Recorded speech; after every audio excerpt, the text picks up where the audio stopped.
샬롬 할렐루야. 요한계시록 22장 6절에서 10절입니다.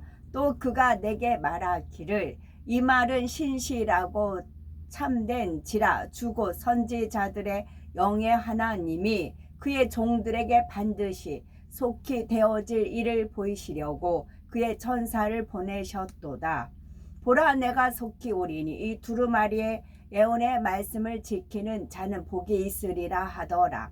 이것들을 보고 들은 자는 나 요한이니 내가 듣고 볼 때에 이 일을 내게 보이던 천사의 발 앞에 경배하려고 엎드렸더니 그가 내게 말하기를 나는 너와 네 형제 선지자들과 또 이 두루마리의 말을 지키는 자들과 함께 된 종이니 그리하지 말고 하나님께 경배하라 하더라. 또 내게 말하되 이 두루마리의 예언의 말씀을 임봉하지 말라. 때가 가까우니라. 아멘. 요한계시록 강의 81번째 선지자들의 영의 하나님입니다. 요한계시록 22장 6절에 또 그가 내게 말하기를 이 말을 신실하고 참된지라 주 곧 선지자들의 영의 하나님이 그의 종들에게 결코 속히 될 일을 보이시려고 그의 천사를 보내셨도다. 하나님께서는 장차 이루어질 일들을 선지자들로 하여금 힘써 전하게 하셨지요. 이 모든 말씀은 신실하고 참된 말씀입니다. 듣는 사람들을 깨우쳐서 가치 있는 삶으로 인도하는 말씀이지요. 또한 말씀만 듣고는 믿지 않는 인생들에게 하나님께서는 증거를 나타내 보이셨습니다. 곧 사람으로서는 도무지 할 수 없는 일들을 하나님의 권능으로 나타내 보이시지요. 이런 일들을 통해서라도 하나님을 믿고 말씀대로 가치 있는 삶을 살게 하시는 것입니다. 정녕 하나님의 말씀을 믿는 사람은 반드시 그 말씀대로 순종하며 살지요. 마태복음 7장 21절을 보면 예수님께서 나더러 주여 주여 하는 자마다 천국에 다 들어갈 것이 아니요 다만 하늘에 계신 내 아버지의 뜻대로 행하는 자라야 들어가리라 하셨고 23절에 그때에 내가 저에게 밝히 말하되 내가 너희를 도무지 알지 못하니 불법을 행하는 자들아 내게서 떠나가라 하리라 말씀하셨습니다. 이런 말씀을 진실로 믿는다면 어찌 불법을 행하고 죄 가운데 살겠습니까? 또 믿음으로 하나님 앞에 심을 때 심은 대로 거둔다라는 말씀을 믿는다면 심는 데에 인색할 사람이 없지요. 그러나 아무리 하나님의 뜻을 알려줘도 믿지 못하면 순종할 수가 없습니다.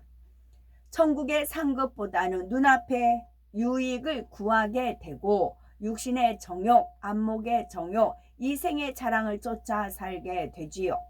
아무리 말씀을 들어도 아무리 표적을 보아도 마음에 믿지 못하는 사람은 여전히 하나님보다 세상을 더 사랑합니다. 그럴지라도 하나님께서는 어찌하든 믿게 하시려고 끊임없이 하나님의 사람들을 보내어 깨우치고 또 깨우쳐 주시지요. 요한계시록 22장 6절에 주 곧 선지자들의 영의 하나님이 그의 종들에게 결코 속히 될 일을 보이시려고 그의 천사를 보내셨도다. 하나님께서는 지금까지 많은 선지자들에게 천사들을 보내셔서 앞일을 알려주셨습니다. 오늘날도 하나님께서는 하나님 앞에 합당한 사람들에게 필요에 따라 앞으로의 일들을 미리 알려주시지요. 하나님께서 주신 예언은 반드시 그대로 성취됩니다. 신명기 18장 21에서 22절에 네가 혹시 심중에 이르기를 그 말이 여호와의 이르신 말씀인지 우리가 어떻게 알리요 하리라. 만일 선지자가 있어서 여호와의 이름으로 말한 일에 증언도 없고 성취함도 없으면 이는 여호와의 말씀하신 것이 아니요 그 선지자가 방자히 한 말이니 너는 그를 두려워 말지니라 했습니다. 이 육의 세상에 속한 사람으로서는 결코 앞일을 알 수가 없습니다. 악한 영들도 영의 세계에 속한 존재이기에 지난 일을 알 수가 있지만 앞으로의 될 일은 알 수가 없습니다. 어떤 사람들은 이런 악한 영과 교통하여 예언을 한다고 하는데 이는 확률에 따라 맞을 수도 있고 맞지 않을 수도 있지요. 그래서 정확하게 앞일을 아시는 분은 오직 하나님뿐이십니다. 전지전능하시고 인류 역사를 주관하시는 하나님께서 알려주실 때라야 미래를 정확히 예언할 수가 있는 것입니다. 자기 생각 속에서 예언하는 것이 아니라 성령의 감동함 속에서 영으로 영이신 하나님과 교통해야 하는 것이지요. 그래서 본문에서는 선지자들의 하나님이라 하지 않고 선지자들의 영의 하나님이라 했습니다. 아모스 3장 7절에도 주 여호와께서는 자기의 비밀을 그 종 선지자들에게 보이지 아니하시고는 결코 행하심이 없으시리라 했습니다. 여기서도 하나님의 종이란 영적인 자격을 갖춘 참된 종을 말합니다. 자기 의사가 없고 주인이신 하나님께 온전히 순종하는 사람들이며 생명을 다해 사명을 감당하는 사람들이지요. 꼭 예언을 기록한 선지자들만이 아니라 선하고 신실한 믿음을 가진 사람들은 때에 따라 하나님의 뜻을 전달받게 됩니다. 들에서 양을 치던 목동들이나 이스라엘 백성이 아닌 동방의 박사들도 하나님께서 알려주시니 구세주의 탄생을 미리 알 수 있었지요. 하나님께서 그들의 선한 마음을 보시고 앞일을 알려주신 것입니다. 요한계시록 22장 7절에 보라 내가 속히 오리니 이 책의 예언의 말씀을 지키는 자가 복이 있으리라 하더라 했습니다. 부활하신 주님께서는 승천하실 때 반드시 다시 오실 것을 약속하셨습니다. 그것도 속히 오신다 하시었지요. 그런데 이처럼 주님께서 속히 오신다라는 말씀을 드러내어 증거하면 잘못되었다라는 비난을 듣는 경우가 있습니다. 주님께서 속히 오신다라는 것은 성경에 확실히 기록된 하나님의 말씀이요 우리 신랑 되신 주님의 약속입니다. 그런 약속이 없고 그런 소망이 없다면 우리가 참 교회 다니는 것도 빡빡하고 우리가 교회 다니는 것도 빡빡하고 힘들 것입니다. 그럼에도 불구하고 이런 말씀을 듣기 싫어한다면 이는 그 자신이 다시 오실 주님을 맞을 준비를 아직 못했기 때문이지요. 물론 어떤 사람들은 마지막 때에 대한 말씀을 잘못 적용하여 그릇된 길로 가는 경우도 있습니다. 주님께서 곧 오신다면 지금 열심히 살 필요가 없구나. 적당히 살아도 되나 보다 하고 오해하는 것입니다. 당장 해야 할 자신의 의무를 뒤로하고 불성실하게 살아감으로 오히려 하나님의 영광을 가리는 경우도 있습니다. 그러나 말씀을 잘못 적용하는 사람들이 있다 해서 마땅히 선포해야 할 말을 안 할 수는 없지요. 세상 속담에 구더기 무서워서 장 못 담그느냐라는 말도 있습니다. 하나님의 뜻을 정확히 선포하는 것은 교회가 마땅히 해야 할 일입니다. 그리고 그 말씀을 오해하는 사람들이 있으면 바르게 깨우쳐 주면은 되지요. 마지막 때가 가까운 것을 정말 믿는 사람들은 무절제하거나 방탕하게 살지 않습니다. 오히려 자신의 삶을 다듬어 더욱 반듯하게 더욱 정결하게 살아가지요. 마음을 더 거룩하게 하고 온 집에 충성하면서 거룩하신 주님의 신부로 단장합니다. 성도들은 마지막 때가 가까울수록 이 말씀을 더욱 열심히 전하며 서로가 격려하며 항상 깨어 있어야 합니다. 정녕 주님을 사랑하는 사람이라면 주님께서 곧 다시 오신다는 말을 들을 때 얼마나 행복하고 감사하겠습니까? 우리는 매일매일의 삶 속에서 그날을 얼마나 자주 떠올려 보이시는지요. 주님께서 임하시는 그 순간 공중에 우렁찬 나팔 소리가 울려 퍼지고 영광의 구름 속에 주님께서 임하십니다. 천군 천사와 수많은 성도들이 주님과 함께 공중에 임하게 되지요. 우리의 몸은 순간에 신령한 몸으로 변하여 하늘로 들려 올라가며 그토록 그리워하던 주님의 품에 안기는 것입니다. 이 감동의 순간을 떠올리면 밤잠을 설칠 정도로 가슴이 두근거려야 하지 않겠습니까? 그런 분이라면 내가 빨리 주님 맞을 준비를 마쳐야지, 어서 속히 신부 단장을 끝내야지 합니다. 기쁨으로 하루하루를 기다릴 것입니다. 그래서 하나님의 나팔 소리라는 것이 하나님의 숨소리다. 나팔을 불 때 후하고 부는 그 숨소리, 하나님의 숨결이다. 그런 표현을 쓴 분이 계셨어요. 하나님께서 알려주신 거랍니다. 우리가 휴거를 하면, 휴거 될 때는 우리 몸의 생식기 부분은 다친다고 했어요.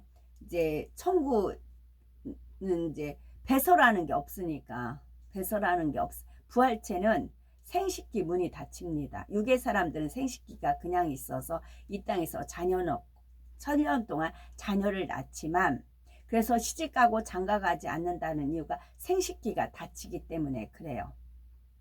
그러니까 아담과 하와는 에덴 동산에서 배설을 했을까요? 배설을 안 했어요. 그럼 에덴 동산이 금방 더러워지겠죠. 그냥 과일 먹고 채소 이제 뭐 산딸기 같은 거 따먹고 그냥 이제 호흡을 통해서 분산이 되고 그런 생활을 한 거죠.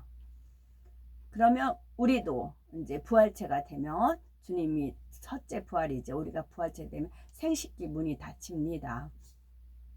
지금은 많은 분들이 믿음이 장성한 믿음의 이제 분량에 가도, 제가 하는 말을 지금은 이해가 안 돼도 시간이 흐르면 이제 믿음의 분량대로 이제 이해가 하고 납득이 되니까 제가 이제 말씀을 자꾸 이제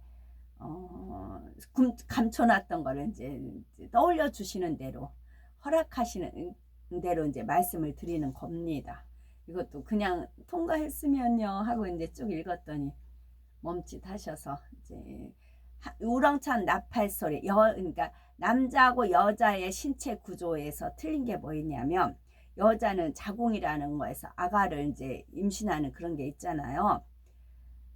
제가 남자 보면 잘 모르지만 여자는 나팔관이 있어요. 생식기. 남자가 아닌 여자 안에 나팔관이 있어요. 그 나팔관, 나팔이다. 생식기물이 닫힌다니까요. 이게 25년 전에 이제 여러 영적 게임이라고 저거 하거든요. 제가 태어나면서 살면서 뭐 생물 시간에 배웠던 거, 국사 시간, 뭐 그런 모든 것들을 다 떠올리시면서 앞으로 일어날 일을 이제 풀어 가신 겁니다. 그래서 이제 초등학교 때 자연책, 사회책 있었잖아요. 자연, 사회. 우리는 자연으로 돌아가고 이 세상은 사회주의 국가로 바뀌고, 그런 식으로 이제 접목을 시켜주시고, 또 이광수의 유정, 무정, 사랑. 유정, 무정, 사랑. 그러니까 이제 무정이라는 책이 먼저 나왔을 거예요. 무정이라는 책이 나오고 그 다음에 유정이라는 책이 나왔을 거예요. 그래서 무정이라는 책도 참 재밌게 읽었습니다. 우리가 정과 욕심 십자가에 못을 박아야 돼요. 그럼 정이 없어야 돼요. 그러다 보면 유정이 생겨요. 하나님이 주시는 그런 이제 변하지 않는 그런 정이 생겨요. 그러고 이제 영원한 사랑이 생기는 것이고, 또 흙이라는 그런 책도 있고, 그거 읽은 모든 부분을 하나님께서 이제 막 풀어 가시는 그런 과정에 생물책에 여자들 이렇게 몸에 이렇게 나팔관이라는 그 도형이 있었어요. 그거를 떠올려 주셨었어요. 그러다가 이제 그 어떤 분이 뭐 선교사님이라고 하는 거죠. 그 하나님의 나팔, 천사들 7 나팔을 부를 때 하나님의 숨결이다. 하나님이 후 불었을 때 그 숨결에 나팔이 주어진다. 그런 표현을, 그거를 들으면서 역시 생물책에서 배웠던 거, 나팔관, 여자들은 나팔관이 있다. 그래서 그 나팔이다. 그래서 제가 이제 나가서 이렇게 외치고 이제 외칠 때 힘껏 외치면은 이 소리가 사라지지 않고 머무르거든요. 머무르는 장소에는 이게 틀려요. 공기가 머무르는 장소는 공기가 틀려요. 이 소리가 사라지는 게 아니고 그대로 머물러 있어요. 생명이기 때문에, 살아있는 것이기 때문에 이 숨결이 살아있어요. 그래서 이게 쌓이면 이게 열매가 되는 건데 그게 나팔관, 나팔 소리다. 그러니까 이제 제가 이런 말 하기가 그래서 남자 여자에서 여자가 나팔관 있고 여자가 나팔 불었을 때 그거다. 그렇게 조명을 저한테는 해주셔요. 그걸 조명을 해주시니까 저는 외침도 이제 힘껏 이제 외쳐지게끔 하시는 거고 그런 겁니다. 그 세식기관 다칩니다. 이 감동의 순간을 떠올리면 반짬을 설칠 정도로 가슴이 두근거려 하지 않겠습니까? 그런 분이라면 내가 빨리 주님 맞을 준비를 마쳐야지, 어서 속히 신부 단장을 끝내야지 하면서 기쁨으로 하루하루를 기다릴 것입니다. 그러나 다시 오실 주님을 사모하지 못하고 어영부영 살다가 갑자기 주님을 맞게 되면 큰일이지요. 앞으로 일주일 후에 혹은 한 달 후에 이렇게 바로 코앞에 다가왔을 때 주님께서 다시 오실 것을 알게 된다고 해봅시다. 그러면 그 시점을 알았다고 해서 남은 시간 동안 신부 단장이 온전히 되겠습니까? 아무리 조급하다 해도 자기 마음대로 할 수 있는 것이 아니지요. 우리는 지금까지 성결되기 위해서 날마다 부르짖어 기도해 왔으니 이 사실을 절실히 느끼실 겁니다. 영적인 신부 단장이라는 것이 어느 한순간에 갑자기 되는 것이 아닙니다. 그러기 때문에 하나님께서는 하나님의 종들이 속히 다시 오실 주님을 널리 선포하기를 원하시는 것입니다. 세상 여인들이 결혼할 때도 수개월 하고 혹은 수년 동안 준비를 하지요. 옛날에는 부모님들이 딸이 태어나면은 그 딸이 어릴 때부터 벌써 시집보낼 준비를 한다고 합니다. 빠듯한 살림 속에서도 틈틈이 비단이나 가구 등 여러 가지 혼숙감들을 마련해 두는 것이지요. 육의 혼인도 이렇게 정성 들여 준비하는데 하물며 우리 영의 신랑과 혼인 잔치를 하려면 얼마나 정성껏 준비해야 하겠습니까? 그래서 하나님의 사람들은 주님이 곧 오신다, 영적인 삶에서 깨어나야 한다, 신랑 맞을 준비를 해야 한다, 이렇게 외치고 또 외치는 것입니다. 요한계시록 22장 8절에서 9절에 이것들을 보고 들은 자는 나 요한이니 내가 듣고 볼 때에 이 일을 내게 보이던 천사의 발 앞에 경배하려고 엎드렸더니 저가 내게 말하기를 나는 너와 네 형제 선지자들과 또 이 책의 말을 지키는 자들과 함께 된 종이니 그리하지 말고 오직 하나님께 경배하라 하더라 하였습니다. 요한은 깊은 계시의 말씀을 받고 너무나 감격스러운 마음에 자신을 안내해 준 천사에게 절을 합니다. 그러자 천사는 자신에게 경배하지 말고 오직 하나님께 경배하라 하지요. 요한이 보고 들은 모든 섭리와 천국의 영광은 창조주 하나님으로부터 나왔기 때문입니다. 우리를 창조하신 분도 독생자를 주셔서 구원하신 분도 천국을 주신 분도 하나님이십니다. 우리가 무엇을 잘해서 구원받는 것도 아니고 선한 것이 있어서 천국에 가는 것도 아니지요. 우리의 모든 삶이 오직 하나님의 은혜로 말미암았으니 하나님께만 영광을 돌려야 하는 것입니다. 물론 주 안에서 사명을 감당하다 보면 칭찬을 들을 때도 있지요. 예를 들어서 찬양팀이 특성을 충만하게 하면 열정적인 박수가 나옵니다. 그러나 이는 세상 가수들에게 박수치는 것과 달리 노래를 잘했다고 칭찬하는 박수가 아닙니다. 그 찬양을 통해 은혜와 감동을 주신 하나님 아버지께 영광을 돌리기 위한 것이지요. 물론 수고해서 힘껏 준비한 찬양팀에 대한 격려와 감사의 표현도 담겨 있기는 합니다. 그러나 그 모든 은혜와 감동은 하나님께서 주셔야만 입을 수 있는 것이며 영광은 오직 하나님께만 돌리는 것입니다. 찬양한 사람이 내가 이렇게 잘했다고 교만해지거나 스스로 영광을 누리고자 해서는 안 됩니다. 찬양하는 사람의 마음 중심에서 하나님께만 영광을 돌릴 때 그것이 참으로 천국의 상급이 됩니다. 사람의 마음 중심에서 하나님께만 영광을 돌릴 때 이것이 상급입니다. 말로는 이제 하나님 영광 돌립니다 하면서 자기가 영광 받아버리잖아요. 중심을 보시는 하나님께서 7영으로 측정하신다고요.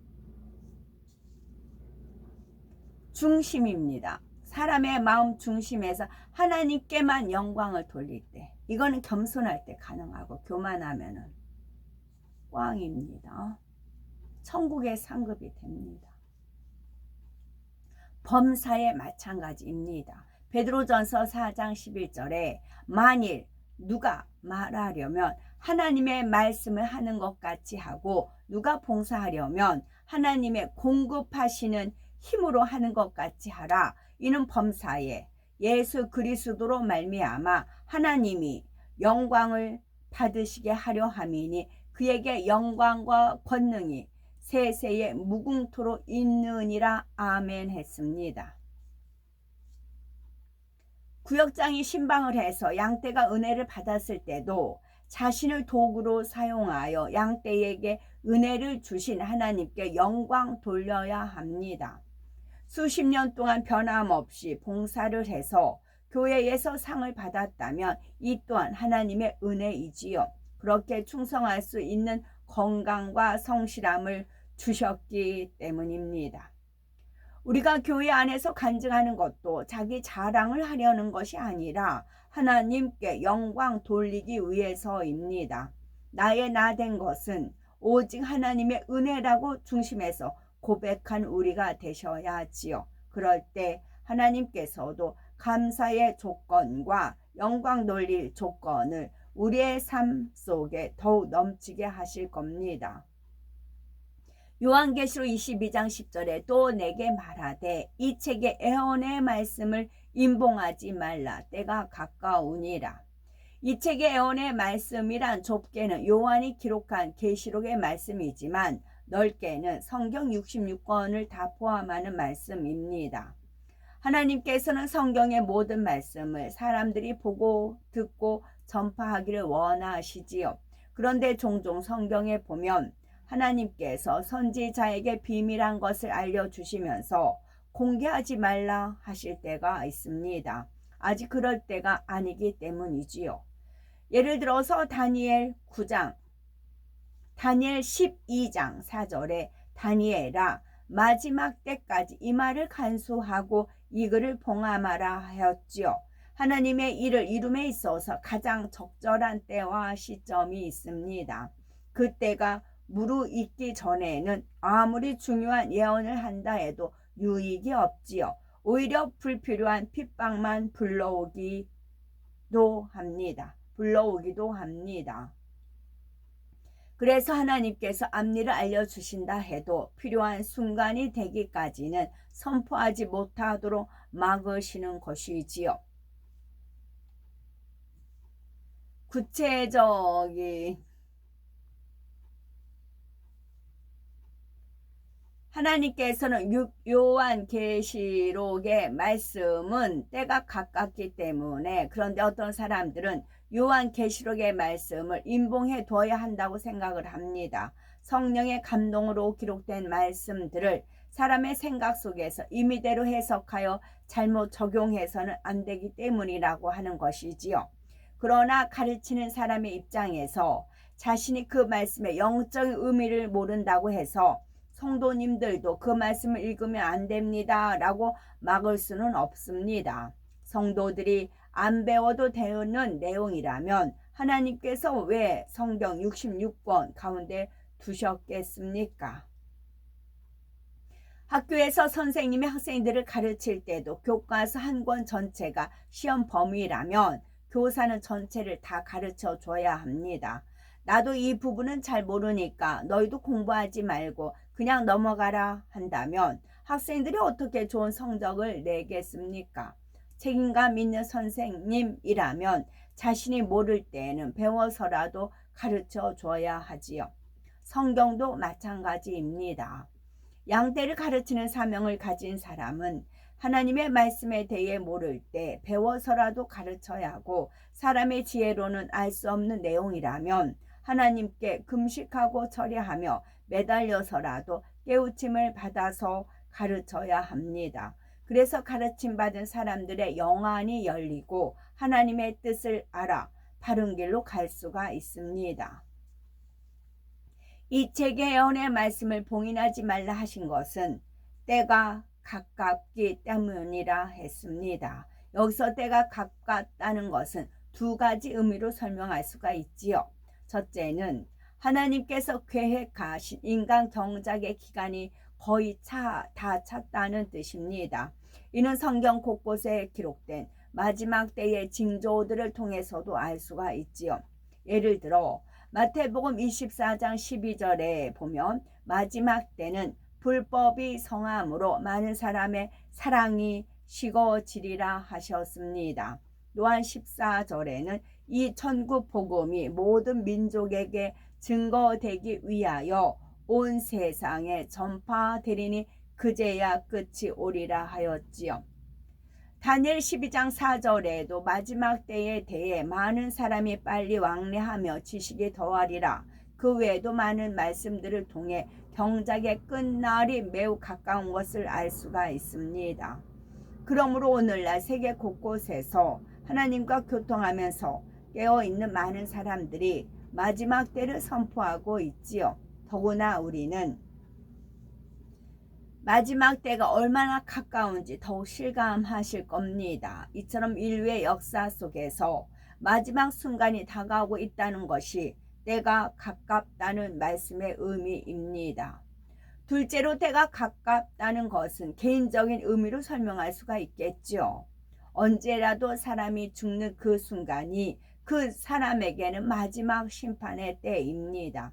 시편 90편 10절에 우리의 연수가 70이요 강건하면 80이라도 그 연수의 자랑은 수고와 슬픔뿐이요 신속히 가니 우리가 날아가나이다 했습니다. 우리가 날아가나이다. 이 짧은 인생 가운데 그나마 자신이 언제 죽을지를 정확하게 아는 사람도 없지요. 언제라도 하나님께서 영혼을 불러가시면 그 인생은 끝입니다. 비록 인류의 역사가 수천 년이 더 이어진다 해도 그 사람에게는 더 이상의 기회가 없습니다. 그러나 사람이 꼭 늙어서만 죽는 건 아니죠. 한창 일할 젊은 나이에 혹은 어린 나이에도 질병이나 사고로 인해서 갑자기 세상을 뜨는 경우가 얼마나 많습니까? 이처럼 사람의 수명이 제한적인 것을 생각하면 2000년 전의 사람들이나 지금의 우리들이나 때가 가깝기는 마찬가지입니다. 어느 때라도 주님을 맞이할 수 있도록 하루하루 마지막 때를 준비하는 마음으로 살아야지요. 때가 가깝다는 말씀을 널리 선포하는 것은 듣고 깨닫는 사람마다 마지막 때를 잘 준비할 수 있게 하려는 것입니다. 데살로니가 전서 5장 2절에서 3절에 주의 날이 밤에 도적같이 이를 줄을 너희 자신이 자세히 알미라. 저희가 평안하다 안전하다 할 그때에 잉태된 여자에게 해상 고통이 이름과 같이 멸망이 호련히 저희에게 이르리니 결탄코 피하지 못하리라 했습니다.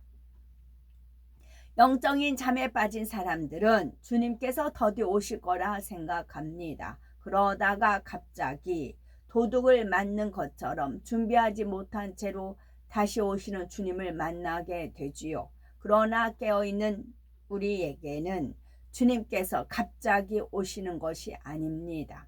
하루하루 빛 가운데 살면서 준비하게 하시고 기쁨과 감격으로 주님을 맞을 수가 있습니다. 기쁨과 감격. 감격. 우리는 이 말씀을 읽고 깨달으며 중심으로 지켜나가시고 그래서 신랑 되신 주님을 만날 때 큰 영광을 누리시는 복되고 우리가 되어야 되겠습니다. 아멘. 샬롬.